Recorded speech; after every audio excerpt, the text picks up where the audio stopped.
Our next session, Reimagining Our Schoolyards with Trust for Public Land. Across the U.S., this is what passes as a public schoolyard. America's 2 million acres of public school property are mostly asphalt. We can and must do better for our kids and our communities. What if every schoolyard sparked joy, connection, and pride, not just for the students, but for the whole neighborhood, all while becoming more resilient to climate threats like extreme heat and flooding? What if students help design these spaces and creative places that reflect who they are and what their community cares about? These schoolyards can become places where learning, nature, and community come together. That's where TPL comes in. Here's how it works. We begin by using our proprietary GIS mapping tool to find the places where we can make the biggest difference. These are communities without easy access to green space, often facing extreme heat, flooding, or income inequity. Then, we secure public investment, bring in experts like landscape architects, city planners, educators, and together, with the community, they co-create a shared vision. Then, the transformation begins. With their research in hand, students begin to imagine what's possible, combining creativity with real-world problem solving. In this process, students build confidence, learn to collaborate, and discover their voices in shaping the world around them, inspiring tomorrow's scientists, landscape architects, and change makers. This schoolyard's transformation goes beyond anything you or I could have dreamt of. That's because it was shaped by the dreams of students, their vision for the kind of neighborhood they want to grow up in. And when the school day ends, it becomes a space for the whole community to gather, connect, and grow. With help from our partners and supporters, we've created several hundred neighborhood schoolyards that are now thriving, climate-resilient centers for learning and community. But for millions of students and communities, these special places are still just a dream. Let's change that, together.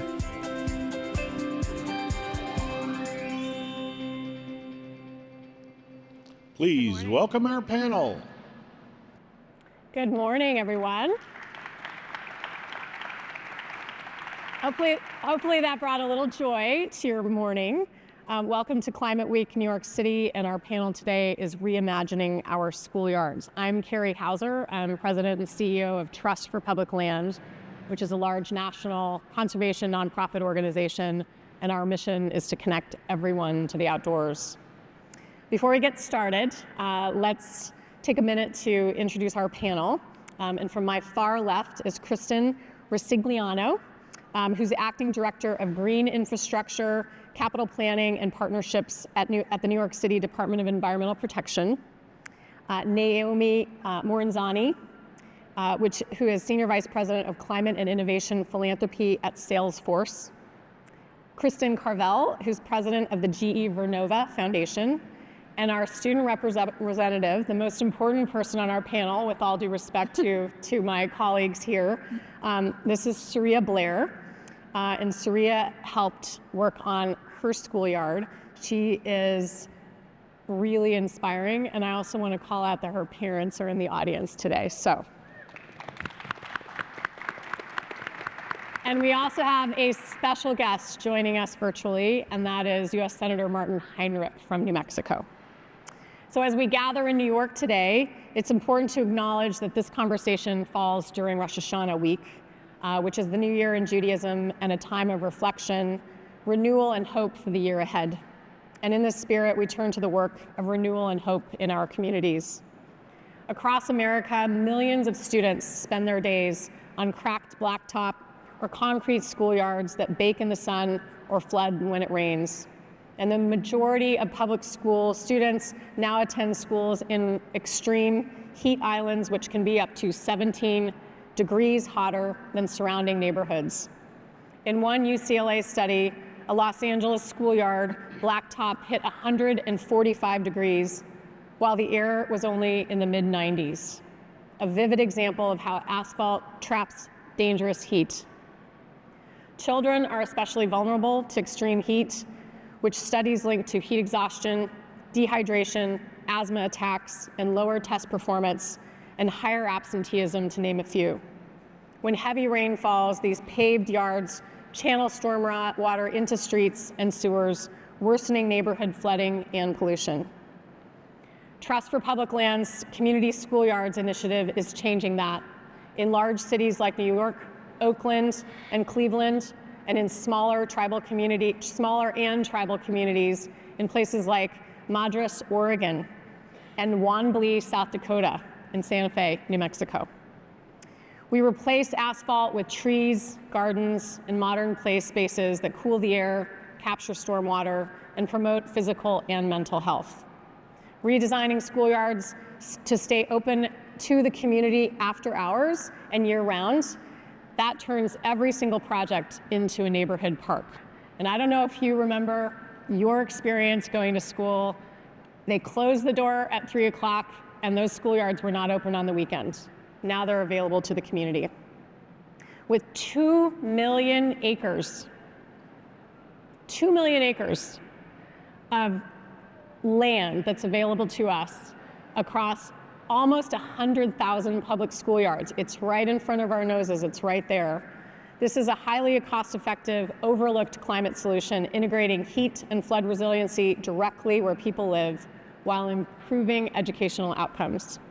So together with the panelists today, we'll explore how transforming schoolyards can tackle heat, flooding, and inequity, and how each of you can help bring these solutions to every community. Are you ready? Okay. So my first question is to this Kristen. We have two Kristens on the panel today. So New York City has been a leader in transforming schoolyards from asphalt lots into green, vibrant, and inspiring playgrounds. Trust for Public Lands research shows that over 100 million people in the United States, including 28 million children, do not have a park within a 10-minute walk of their home. In New York City, schoolyards that double as community parks are closing this gap, bringing 4.3 million people within a 10-minute walk of a schoolyard, while they also help prevent flooding. So tell us a little bit about how New York is making schoolyards a core part of its climate resilience strategy. Absolutely. So I'm with the Department of Environmental Protection. We are the city's water and wastewater utility. So we deliver 1 billion gallons per day of drinking water to 9 million New Yorkers, and we treat 1.3 billion gallons per day of wastewater. We maintain and operate 14 wastewater treatment plants, 96 pumping stations, and over 7,000 miles of sewers. And with a lot of rain, that can overwhelm our sewer system if it occurs in a short period of time. So for over a decade, we've been investing in green infrastructure, practices such as rain gardens, green roofs, porous pavement to help the rain be absorbed, infiltrate, slow down before it enters our sewer system. And so we originally kicked off the program from a water quality perspective for our harbors, and now we're incorporating more flooding elements as well. And so far, we've encumbered $1 billion, and we've constructed over 16,000 green infrastructure assets. We build them in our cities, streets and sidewalks, on parkland, and of course at schools.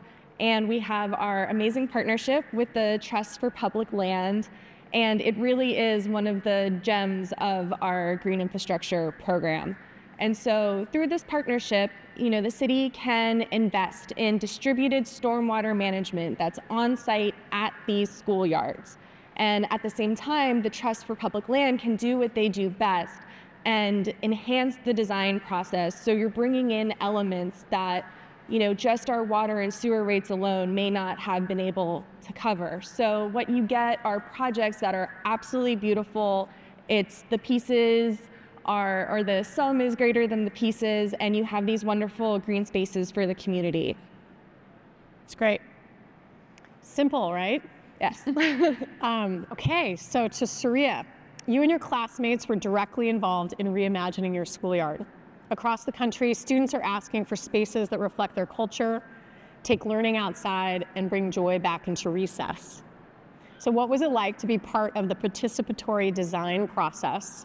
And how did the redesigned schoolyard change your experience at school before and after? So my goal, along with my classmates' goal, was to have a schoolyard that makes us feel as though we can go out and have a space not only for recess, but also for outdoor classrooms. Our main goal was to transform asphalt into something that we actually do look forward to having on a day-to-day basis.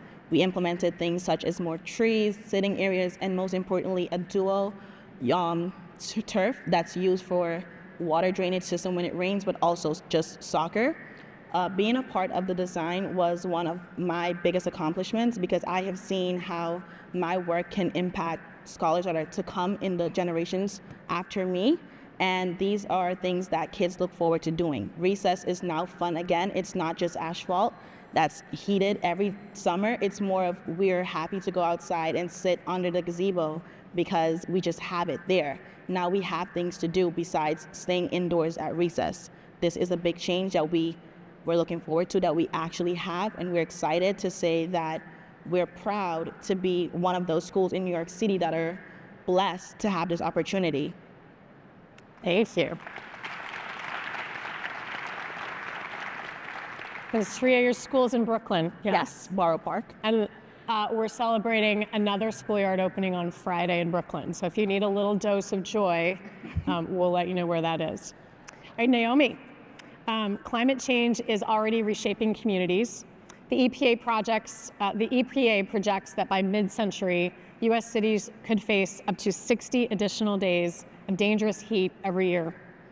But shady spaces, urban tree canopies, to parks and trails and schoolyards can reduce heat exposure and contribute to healthier communities.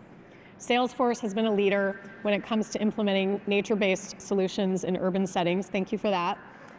Tell us why your company sees this as such a critical investment. Yeah, I mean, nature is our most readily available climate technology that we can use today that has so many co-benefits, and it's the ultimate multi-solver, right? You just talked about it. When we put trees in our cities, we cool our streets, we clean our air, and we create places where people can gather, students can gather, they can play, community comes together.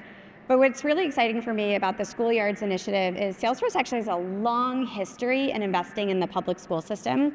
We've been in public schools for over a decade, over $150 million invested in, because almost 90% of kids in the US go through the public school system. So this is where our workforce is coming from. This is where our employees' kids are going to school. Such a critical part. So then we bring in this piece where we're working already with nature, we're working with the schools, we're thinking about how we bring the two together.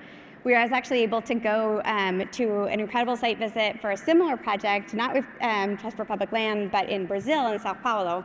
We went with our employees, 25 of them. We planted mini fruit forests right there in the schoolyards.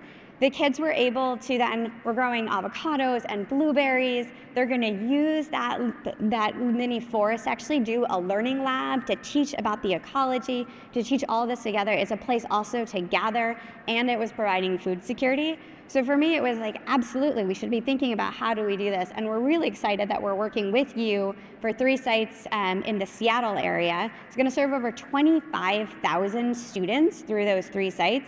And I love also that you're extending this to the vacant lots in our cities. Like, there's all of this ripe opportunity for us to come together and think about the ways that we bring nature, we bring our students, we bring our climate goals that we have, and they're all available right there in our backyard. Great. To the additional Kristen on the panel, Kristen Carvel. So transforming every schoolyard in America is a bold goal. And it's also very achievable. If we have all sectors contributing, the potential is absolutely enormous. Nearly, again, 100,000 public schoolyards in our country covering 2 million acres of land, serving over 50 million children. How can corporate foundations best leverage their resources and partnerships to accelerate initiatives like Community Schoolyards, ensuring students and community residents alike have access to green space? Thanks, Carrie, and great to be with everyone here this morning. I agree that corporate foundations have an important role to play. We can obviously contribute to the funding of initiatives, but at GE Vernova, we also work really hard to ensure that any program that we invest in is aligned with the mission and the expertise of our company. Our And we do that for a couple of reasons. Number one, so that we can just add more value. Number two, so that we can drive momentum. And number three, so that we can more directly engage our employees. Our mission at GE Vernova is to electrify and decarbonize the world. We are working every single day to build stronger and more resilient communities. And that is right in line with our work with you at TPL.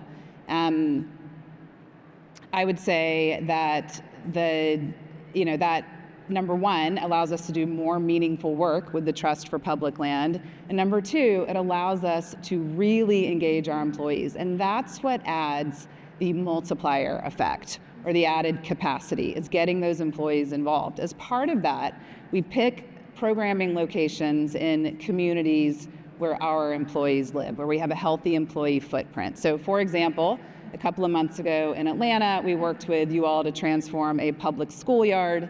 Next month, we'll have another group of employees work with a local school to design a playground of the future based on world-class sustainability initiatives. So very excited about our employee engagement. We work with you with the Trust for Public Land in 2 locations right now, in Atlanta and in Boston. We're hoping to expand that scope, but always with employee engagement top of mind. It's great. I get to see our Boston work coming up here in November, so looking forward to that. Pretty great that corporate America and foundations are investing in this work and their employees are connecting to it as well, right? Yes. Yeah, great. Okay, so this question is to both, we're gonna just let them ping pong, to Naomi and I'll come back to Kristen as well. So the question for both of you, according to Morgan Stanley's Institute for Sustainable Investing, 88% of companies globally now view sustainability as a long-term value creation opportunity.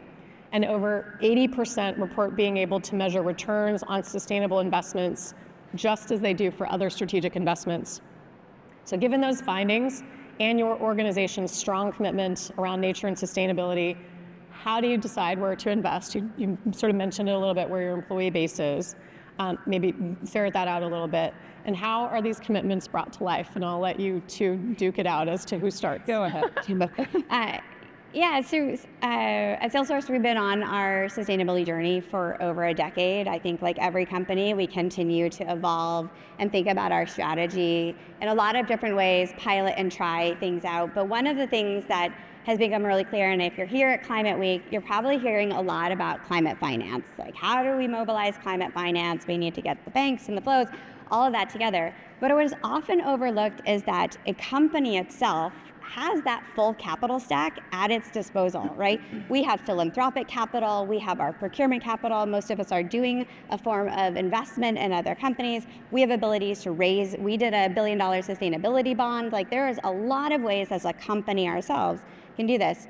Salesforce, what we think about, particularly in the philanthropic side, is how do we use that as that catalytic layer? How do we think about the things that we know we need to do around clean power and energy transition, around nature, around entrepreneurship and those next generations?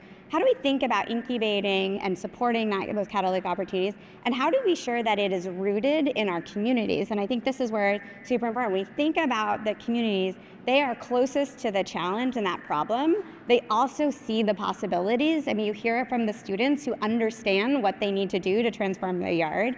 And they have and are imbued with that sense of purpose, right? And so that's where we come in to say, philanthropically, as a foundation, how do we connect with our communities? How do we support those innovative ideas and invest them? So they, over time, potentially we can use that other capital that's in our stack to take that even further and bring that up to that scale. And so I think that's the thing that we try and think a lot about is, where does we have that unique lever where we can do a little bit more? That's great, Naomi, and great question.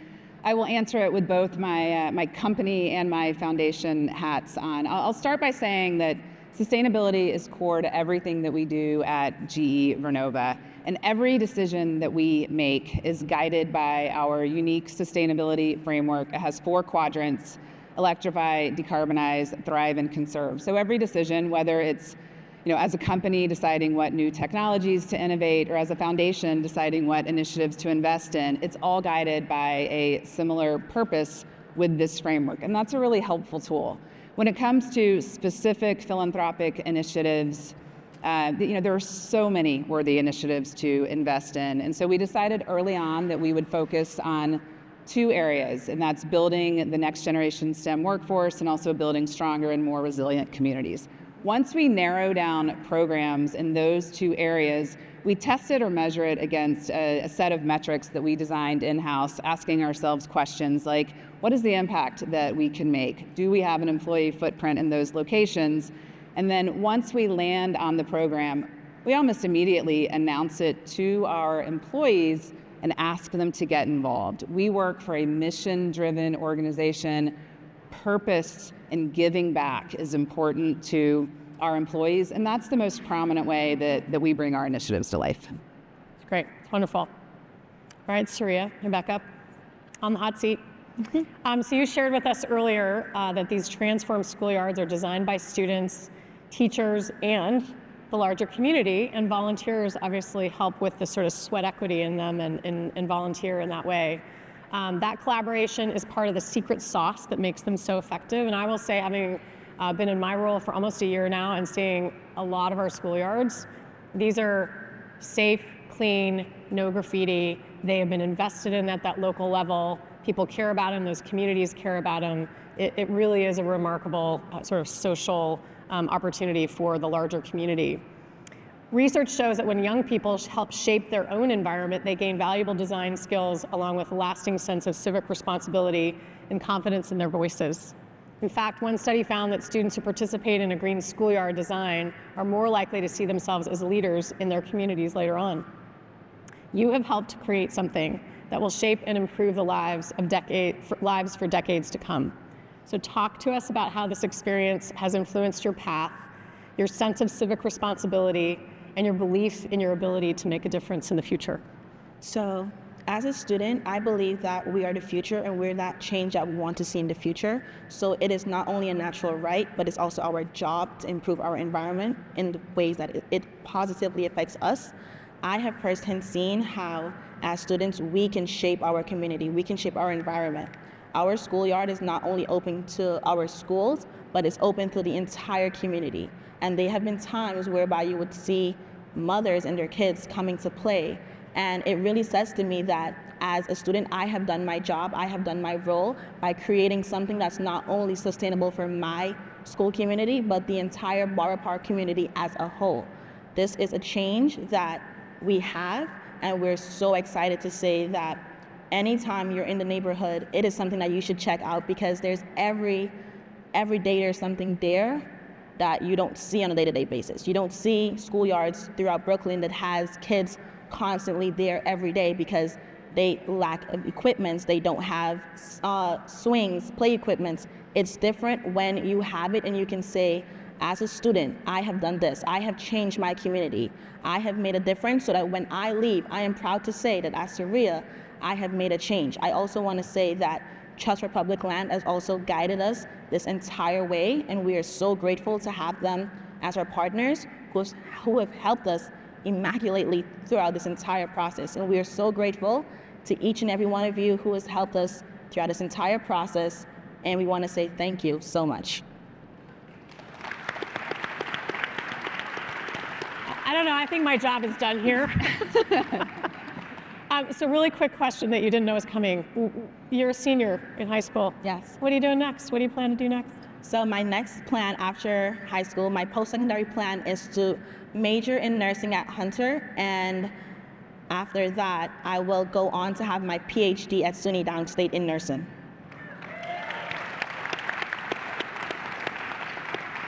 And perhaps stating the obvious, it's a STEM field, so nice work.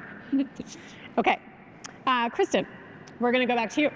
I'm gonna just say it again, Rigliano, just because I wanted to say it again. So New York City has nearly 250 redesigned community schoolyards. And if you walk around the city, particularly Brooklyn, Surya's community, you might not even realize how many of these schoolyards are actually schoolyards. They look like parks, they integrate into the community, and you might not even realize that they're there. So almost 250 redesigned community schoolyards. I think the number is 237, and Friday it'll be 238, something like that. I'm looking at our team there. So that's a really impressive number. So let's drill it down to the neighborhood level, okay? So these playgrounds are working overtime for the city. They're cooling surrounding blocks during extreme heat waves. They're capturing millions of gallons of stormwater, providing families with safe green spaces close to home, often in communities that need them most. I will say that I toured a schoolyard in Oakland, California recently, and just the trees that went up on, I guess it would be the east-facing side of the school, just that simple solution cooled that building down when students were coming back to school in August. So simple answers to some of these challenging problems. So we're looking at a map. I think I'll cue up the map. Kristen, tell us what we're looking at here and what it means. Yeah, absolutely. So there are different types of flooding that you may experience in New York City. We have coastal flooding like we saw during Hurricane Sandy, and we also have inland flooding as it relates to rainfall, its intensity, and the timing of it. And so we've seen that this inland flooding is increasing in not only frequency, but also severity as we're living in a changing climate. And so what we're seeing on the map is a modeled scenario of inland flooding that's driven by precipitation. So there's two factors that go into this map, one of which is a rain storm that is 3 inches plus per hour. And then we also have the projected sea level rise for the year 2080. So this is a pretty extreme place that we may be going. You know, when it comes to sea level rise, that impacts our infrastructure because our outfalls are at the shore. And so as sea level rises, that infrastructure may be submerged. So we're not there yet, but we have seen rain events that have dropped more than 3 inches per hour. And so when it comes to flooding, our main line of defense are our sewers. And what we are seeing is that they need help. And so when you have projects like the one at this schoolyard that is working overtime, is managing the stormwater that is on site in its place, you are flattening the curve. I know we're familiar with that term. You know, if you can drop the intensity of that peak amount of water that's hitting our sewer system, you're going to decrease the likelihood of these very extreme flood events.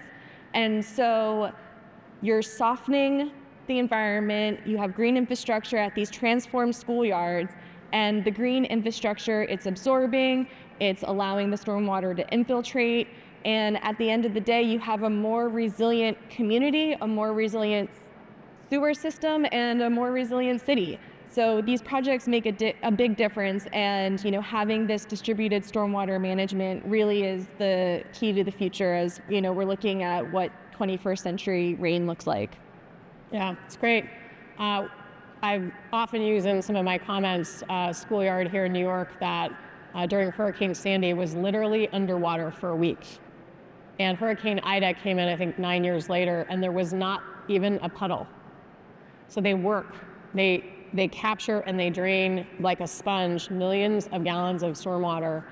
So they make for safe places to play. They get kids outside. They get kids more hooked on being outside, right? That's what we want to do, is off the devices. I can see some screens out there.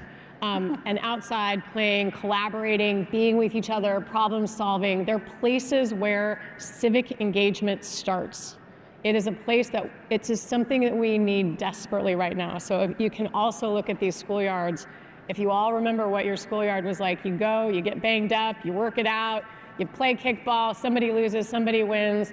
You figure some of those things out really early. So it really encouraging kids to get out in those spaces. It has so many other ripple effects in our society. So another little secret component of schoolyard transformation. So I'm going to ask this question for all of you. You can fight for who answers first. So as I mentioned earlier, almost 100 public schoolyards in the United States, 2 million acres. There's going to be a quiz on that later. Representing a really simple, right under our nose, extraordinary opportunity to create resilient spaces for students and communities. And I will say, as somebody that was formerly in education, I sort of wonder why we ever designed them this way in the first place. And we also understand asphalt's probably easier for a school to take care of than natural trees, leaves that fall, mulch, whatever that is. And the cost down the line is much more expensive than if we were to do them right in the first place. So there's a real opportunity there. So imagine together if we were able to transform every schoolyard in the country. What would it mean for every child, no matter zip code, if they had a green, safe, climate-smart place to play, learn, dream better, work out problems, and really think about their brighter future? What would it take to make that vision real, and what would accelerate it? Who would like to go first? I'd go. Okay, Saria, jump right in. As a student, I would say living in the age of technology, having a schoolyard that challenges you to put down the device, the computers, the phone, and be outside really helps with civic engagement. I can say that over the past 2 years after this yard, I have met so many people that I did not know go to the same school as myself. I have been actively engaging, actively having conversations, and looking into the little dynamics that makes our school community a school community. I have seen that kids would more likely opt to go outside than to sit and be on a computer or do something in a classroom that involves a whiteboard. It's more of, I want to go outside, I just want to be out there even if I'm not doing anything. Perfect example, last week it was raining, and whether you believe it or not, there were kids out there, and I was one of those kids out there, I must say. And my principal looked at me and she said, I am actually shocked that it is raining and no one wants to be inside. It is not okay to have kids out in the rain, but when there's a group of girls saying that we're not going inside, I don't think that you can argue that. You cannot.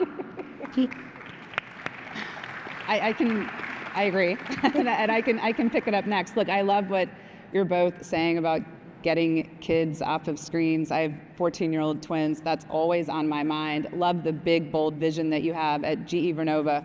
We are totally here for it. And I think what would accelerate it is, my advice would be to really look at proven designs that you can replicate.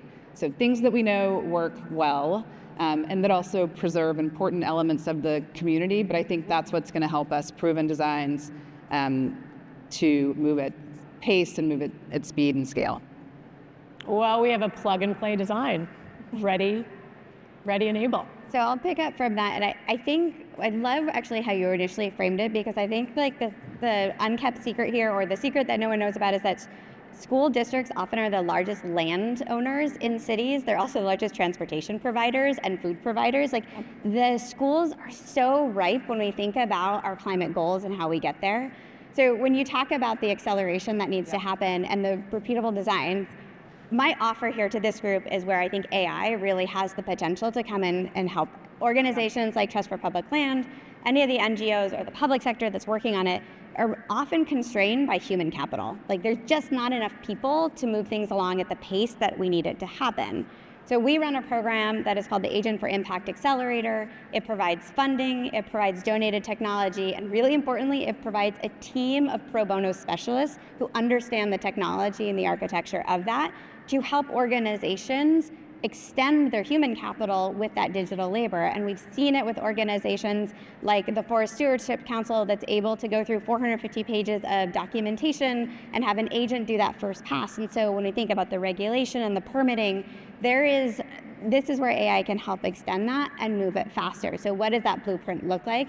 And then how we get into more schools, more school districts, and more organizations working in their communities.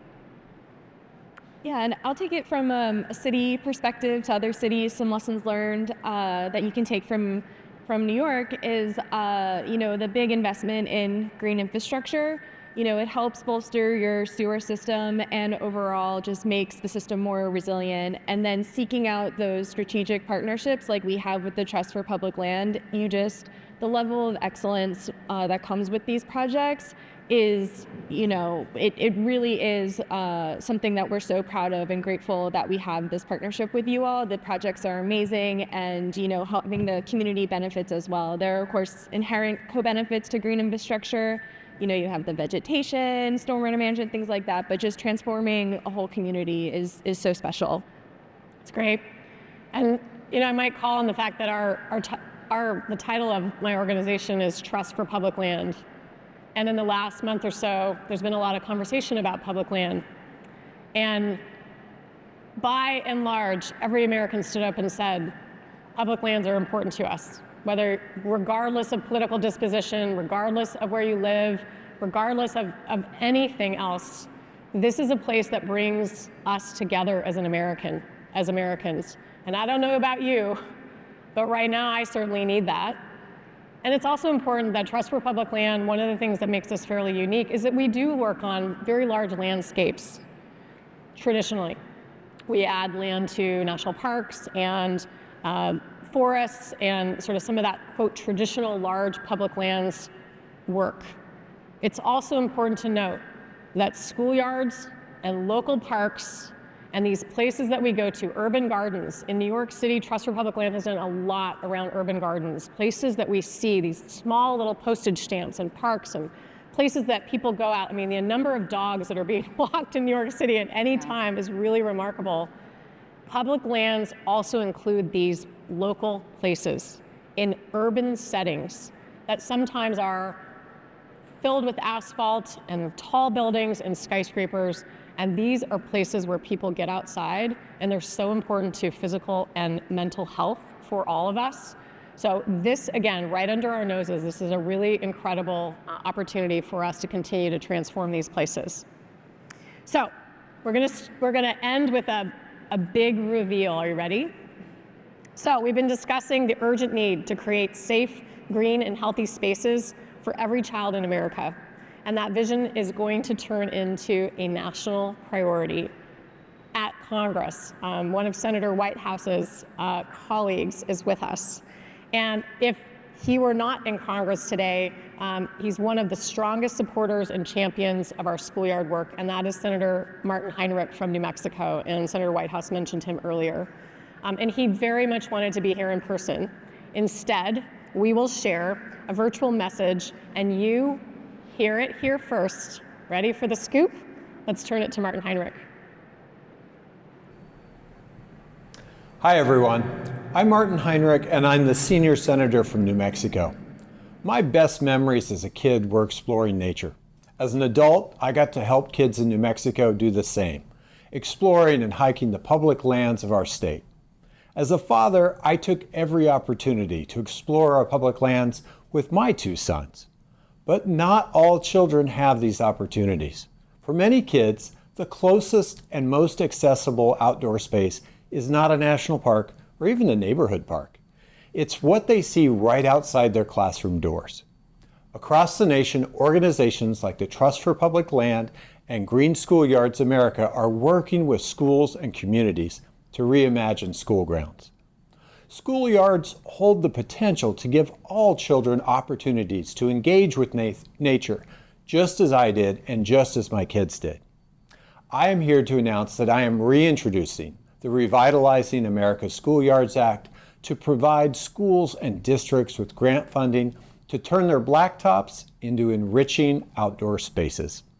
Reimagined Schoolyards will allow students to learn more from nature every day, connect with the world around them, and provide safe spaces for children to play and recreate. I am grateful to everyone whose input helped shape this bill, including Trust for Public Land. I hope all of you will join me in building the momentum needed to get this bill across the finish line. Together, we can provide schools across the country with the resources to build thriving outdoor learning environments on their campuses. Thank you.